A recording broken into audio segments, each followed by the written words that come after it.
Welcome to EPG Pathshala lecture series on data analytics. In this session, we will continue discussing about the final part of MongoDB portions. As part of this session, we will understand various important components essential for satisfying the CAP requirements. As part of it, we will first start with the process of replication, how it is done in MongoDB, followed by what is the need for horizontal scaling and how it is done using sharding in MongoDB, and finally we will learn how connectivity to other application development frameworks may be done from MongoDB environment. Replication. Now, why do you require replication? What is replication? First, let us discuss what is replication. Replication is the process of synchronizing data across multiple servers. Now, why we talk about multiple servers? When we are going for a distributed environment, you may have the data in multiple servers, and when you are querying, queries may be concentrated on specific servers. Sometimes the query may be ad hoc and you may not know where the query may come into picture. In such scenarios, you compulsorily need to have the data replicated in some optimized locations. Only then queries can be answered very quickly and effectively. So, you need to synchronize data across multiple servers. Replication actually provides some form of redundancy, but the advantage of replication is it increases the availability of data by means of making multiple copies of data on different database servers. Replication protects a database from the loss of a single server, meaning in case if one server is down or say is crashed, then the data in that server may not be lost forever, because you have the data replicated and made available in another server. Therefore, replication in one way helps in avoiding data loss. Replication allows us to recover the data from hardware failure and from service interruptions, and with by having additional copies of the data, we can dedicate one to disaster recovery, reporting or backup. Thereby replication helps in various ways, and it helps in making the data available for the application at any point of time. So, this is related to availability of the CAP property. Now, let us understand how replication is happening in MongoDB. Replica set in a MongoDB is actually a group of 2 or more nodes. Generally in MongoDB environment, it is minimum 3 nodes, that is minimum 3 node is required. As shown in this diagram, you will find say a primary node and you will be having 2 secondary nodes. These 2 secondary nodes are the actual replicas of the primary node. So, whenever the application, that is the client application, is connected to this primary, and at some point of time when the primary fails, then what may happen is immediately the application will be switched to the secondary. Once the primary is back here in the sense recovered, then the application still is connected to the secondary, but now the primary will be along with the secondary for the purpose of holding the data for duplication. So, at any point of time the data is made available and you have minimum of 2 secondary nodes which are replicas of the original data. So, at time of failures, maybe automatic failure or it may be due to a downtime because of maintenance, the election actually establishes for primary and a new primary node is selected. So, after recovery of the failure node, it again joins the replica set and works as a secondary node. So, this way these replica units will keep going and the client application will not be down at any point of time. Replication actually needs conversion of the standalone MongoDB instance to a replica set. Suppose you want to convert a replica set, the following steps need to be followed. There are 2 phases. The first phase is shut down already running MongoDB servers. The second step is start MongoDB server by specifying the replica set option. So, the general syntax for doing this replication is MongoD, the name of the port, then the database path and the replica set instance name. If these parameters are provided, then replication can be done. For example, you have a query MongoD port number 27017, the database path is this path and the name of the replica set instance is RS0. Now, what it will do is it will invoke that is it will start a MongoD instance with the name RS0 on the port 2701. Then you will have to start the command prompt and connect to this MongoD instance RS0. In Mongo client, we will have to issue the command rs.initiate, that is replica set.initiate. This command is issued for initiating a new replica set. Then when you want to check the configuration of the replica set, you can issue the command rs.config. To check the status of the replica set, we can make use of the command called rs.status. So, with these set of commands, we will be in a position to create a new MongoD instance of replica set, use it for replicating, you can initiate, you can take a look at the configuration of the newly setted replica instance, and then also you can know the status of the given replica instance. This is how replication happens in a MongoDB environment. The next important concept is sharding. Sharding is a very important method with which you try to make the data available similar to the replica set. What is happening so? Sharding actually relates to partitioning and then making the data available. So, here in MongoDB environment, sharding is a method for storing data across multiple machines.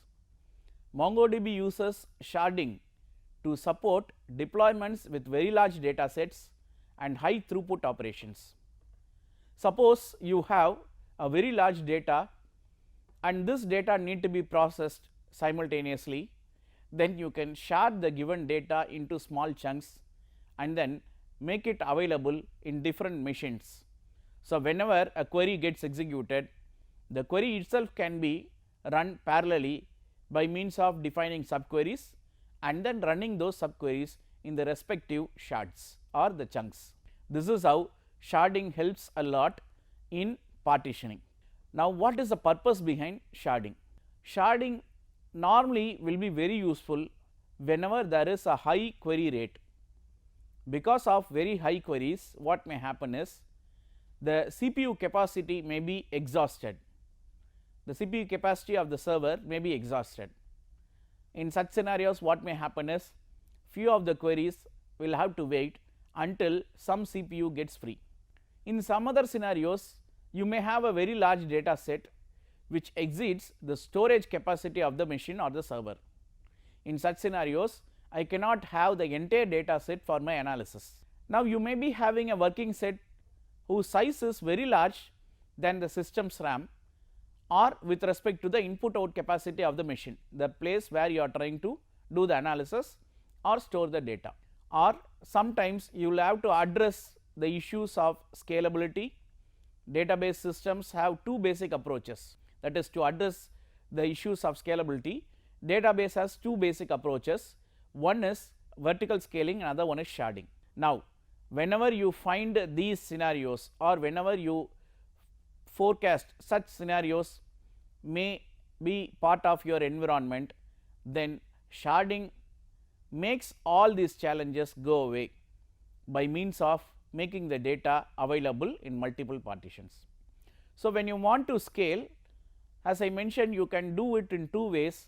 One is the vertical scaling, another one is sharding. Now, let us understand what is vertical scaling.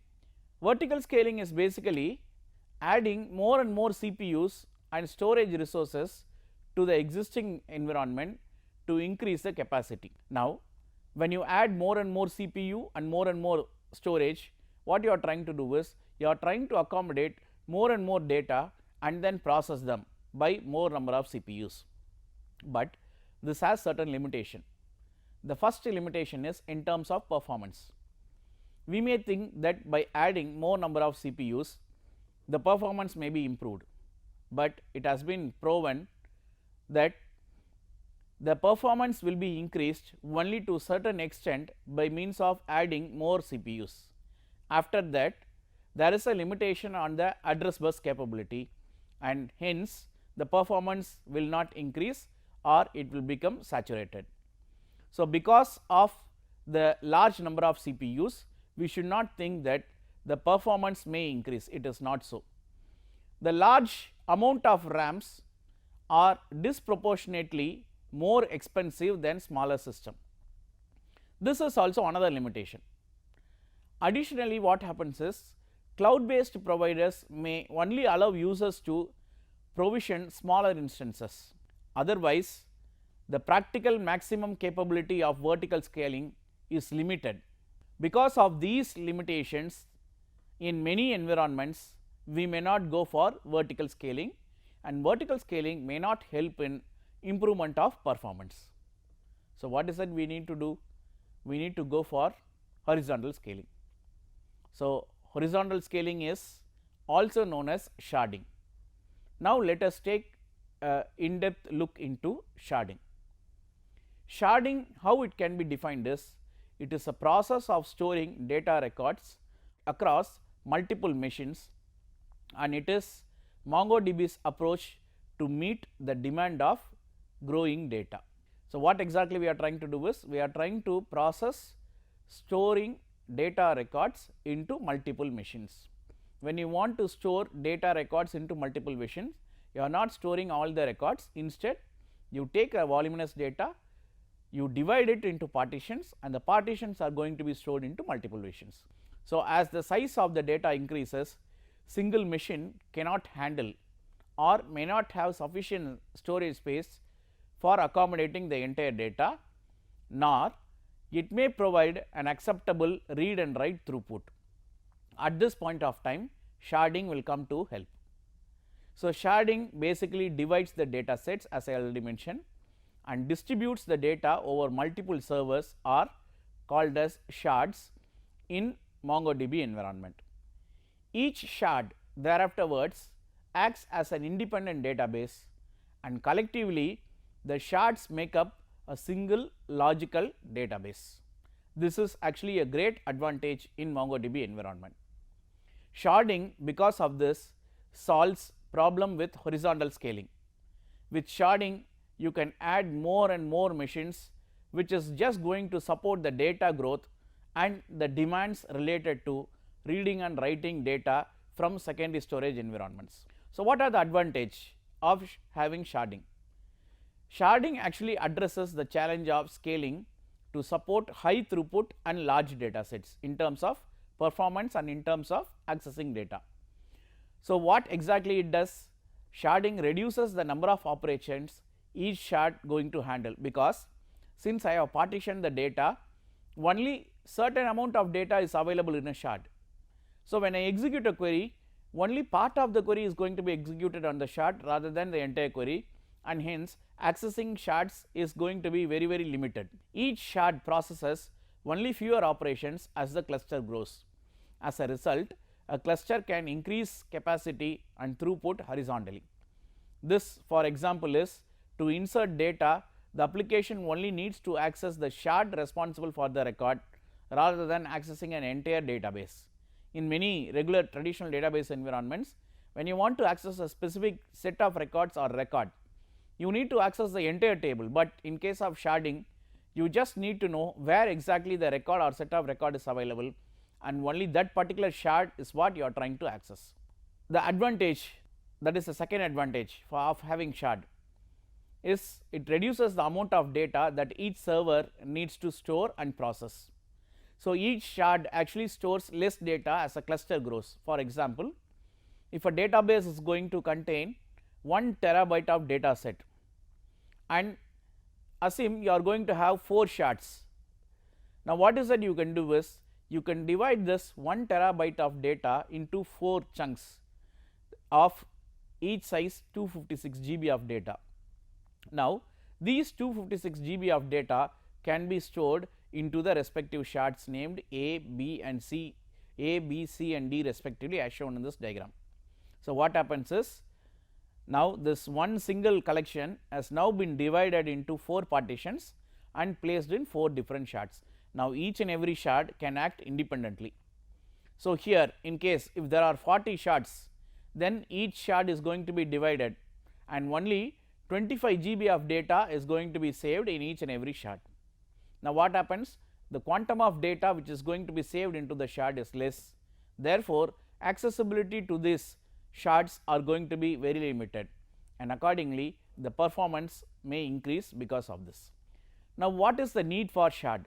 This is another important thing you should know. Whenever you do replication, all writes go to the master node. Therefore, the master node will take care of where the write need to be performed, and when you are executing the write, it will be executed on a specific shard. So, the latency that is associated to executing queries will only go to the master or will only be associated to the master, not with respect to the shards. Simple replica set has a limitation of 12 nodes. Memory associated to these nodes cannot be very large, but the active data set sometimes may be very big. Sometimes the local disk may not be so big enough to hold the entire data set, or in certain scenarios vertical scaling though possible, but it proves to be expensive. So, what happens in such scenario is ultimately you will have to go for sharding only. So, if you are going for a scenario where only the master is going to make use of the replication, or the latency associated to sensitive queries are associated to master only, in such scenarios sharding will come to help. So, these are the situations where you can understand the need for shard and accordingly you can make use of sharding. Having understood what is sharding, what are shards, why do you require sharding, now let us take a look at the various components of shard. As shown in this diagram, you can find 3 important things. One is the query router, the second one is config server and the third one is the shard itself. Now, let us understand each and everything in detail. Let us take the first component, query router. The query router is actually a Mongo instance, basically it is a Mongo instance. This Mongo instance interface between the client application and the direct operations to the appropriate shard.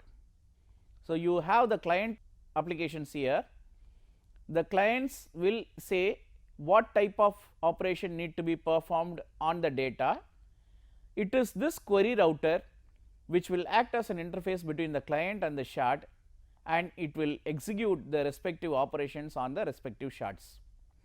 The query router actually processes and targets the operation to the shard and then returns the results to the query.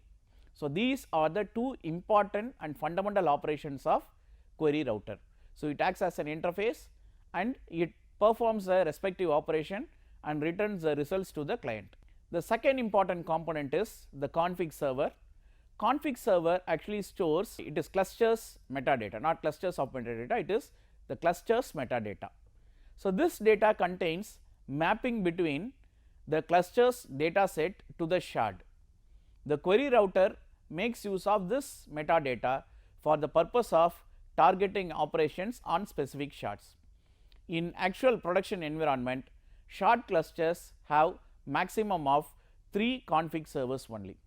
So, this config server is actually a metadata which is used by the query router to perform operations on respective shards. The third and very important component is the shard. Shards are the actual partitions which store the data. They provide high availability of the data and also data consistency. in a production environment, each shard is a separate replica set. So, now when you take a look at this as a big picture, you can find the query router, the config server and the shard put together helps in the data availability and making the data consistent, which are two important requirements of the CAP requirement. Now, let us understand about the data partitioning, how that is done in MongoDB using the shard. So, MongoDB actually distributes the data or the shards at the collection level. Now, the sharding actually partitions a collections data by the shard key. Now, when I talk about shard key, every shard must be identified by means of a specific key, which is called as the shard key. So, this shard key is either indexed, which can be an indexed file, or it can be an indexed compound field. So, either it can be a single index field or it can be a compound index field that exists in every document in the document collection.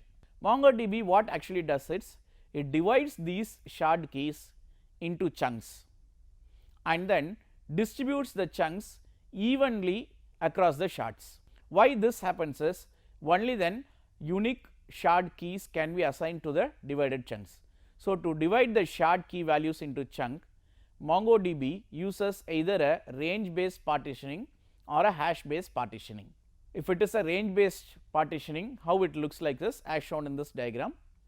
So, the entire key space is taken and it is divided into ranges. Say here in the given example, there are 4 chunks, 4 shards are going to be created. So, for this 4 shards, the entire key space is divided into 4 and say from minimum key to say some 75% of the key value is given to the first chunk. Then 0.75 to 0.25 range of value is given to chunk 2. Likewise, each and every key space is assigned to the chunk. So, in other words, a range of key value is assigned to different chunk. This is called as range based sharding. The next one is hash based sharding. In hash based sharding, each and every key is given to a hash function, which in turn will assign the key to a specific chunk. So, here you have 4 chunks, you have various key values, the key values are given to the hash function and accordingly each and every chunk will receive specific key values. So, in MongoDB environment, shard keys are actually created and distributed either using range based partitioning or hash based partitioning. Now, having created sets of replicas and having created partitions of data, next important thing in MongoDB is creating a backup and deploying it. We can make use of commands like MongoDB to create a backup of the database. You can make use of MongoStore, which is a command which restores all of the data from the backup directory. Whenever you want to check the status of all running MongoDB instances and return the counters of database operations, then you can make use of MongoStat method. So, the MongoStat method will include inserts, queries, updates, deletes, cursors, etc., etc. All these counters of database operations will be returned as a statistics. You can make use of MongoTop to track and report the read and write activities of MongoDB instances on a collection basis. By default, MongoTop returns information every second, which you can change it automatically. But if you mention as MongoDB-III, then it is going to return values for every 30 seconds. Now, we should also know how MongoDB can be connected to various other application development frameworks. Before you start making use of MongoDB with Java programs, you need to make sure that you have MongoDB database connectivity, MongoDB JDBC driver and Java setup on the machine. So, to set up MongoDB JDBC driver, you first should have downloaded the jar file from the path download mongo.jar. Then you see to that you have the latest release of it, and then you can include this mongo.jar to your class path. For example, here this slide you can find a code snippet which is used for connecting to the database. Here you can find various imports related to database connectivity like DB, DB collection, basic DB objects, DB object, DB cursor are all various database related imports required for connectivity with Java program. Here the first thing you should do is you should connect to the server using the new Mongo client connect command. Then you need to connect to your databases using the getDB method, and then you should verify whether the connect to the database has been done successfully and then authenticate it. If you have done these steps, then you are properly connected to the database. How to connect MongoDB in PHP? For this also you require proper file execution files. Having downloaded the proper file, next what is that you should do is you should set the path as phpmongo.dll, which need to be unzipped, and you will have to set this by default. Having done this, a simple fragment of code which says how MongoDB may be connected to PHP. So the new Mongo client will help you connect to the MongoDB database, and then you need to select which database you want to make use of. There are various other concepts in MongoDB like relations, atomic operations, advanced indexings, map reduce, regular expressions, text search, etc., but these are all not going to be part of this particular session. So we have finally understood what is MongoDB, where it is essential, what are the fundamental querying options available in MongoDB, and how it is useful for making the data available as well as available to all applications. So to summarize, replication helps to recover from hardware failure and service interruptions. Sharding supports data growth and the demands for read and write operations. Replication and sharding together are necessary for availability of partition in CAP and availability in CAP. Thank you.